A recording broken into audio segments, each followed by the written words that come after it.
ঠাকুরগাঁওয়ের বালিয়াডাঙ্গিতে হলদিবাড়ি বালিকা উচ্চ বিদ্যালয়ের প্রধান শিক্ষক বাবুল হোসেনের বিরুদ্ধে ওই বিদ্যালয়ের অষ্টম শ্রেণীর এক ছাত্রীকে শ্লীলতাহানির অভিযোগ উঠেছে।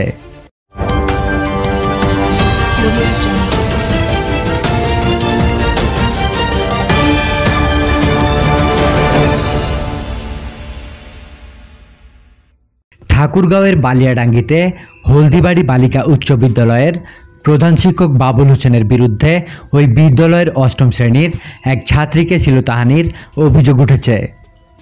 বুধবার 13 এপ্রিল বিষয়টি জানাজানি হয়।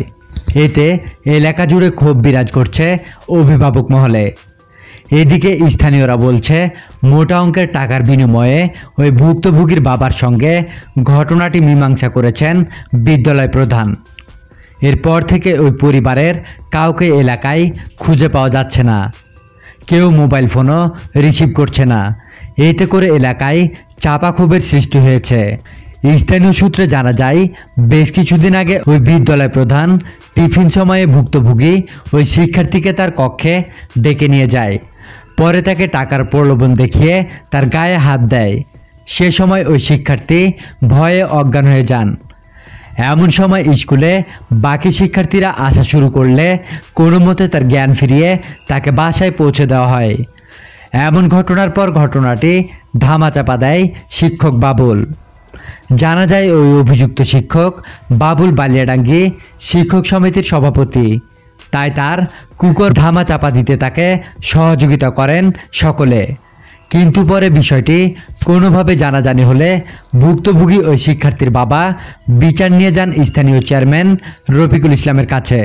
ভুক্তভোগীর বাবা বলেন, আমার মেয়ে আমাকে ভয়ে কিছু বলেনি, কিন্তু গ্রামের অনেকে আমাকে এই কথা বলাতে আমি যাচাই করে সত্যতা পাই। তাই আমি কোনো উপায় না পেয়ে গতকাল রোববার চেয়ারম্যানের কাছে যাই। চেয়ারম্যান আমাকে আইনের আশ্রয় নিতে বলেন। স্থানীয় ভানোর ইউনিয়নের চেয়ারম্যান রফিকুল ইসলাম বলেন, ঘটনাটি একটি ঘৃণ্য ঘটনা। আমার কাছে আসলে আমি আইনের আশ্রয় নিতে বলি এবং উপজেলা শিক্ষা অফিসারকে বিষয়টি জানাই। তিনি আরও বলেন, স্থানীয় জনগণ যদি আমাকে ব্যবস্থা গ্রহণের জন্য লিখিত অভিযোগ দেন তাহলে আমি অবশ্যই প্রয়োজনীয় ব্যবস্থা গ্রহণ করব।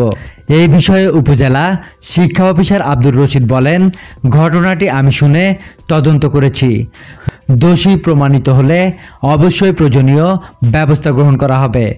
এদিকে অভিযুক্ত ওই শিক্ষক বাবুল ইসলামকে খুঁজতে তার স্কুলে গেলে তাকে পাওয়া যায়নি এবং তিনি ফোন রিসিভ করেনি। স্থানীয় অভিভাবক মহসেন আলী বলেন, এমন যদি হয় পরিস্থিতি বাস্তবতা, তাহলে আমরা যাব কোথায়? আমরা মানববন্ধন করব, আন্দোলন করব। যে অভিযোগ উঠেছে আমরা এর সুষ্ঠু তদন্ত চাই।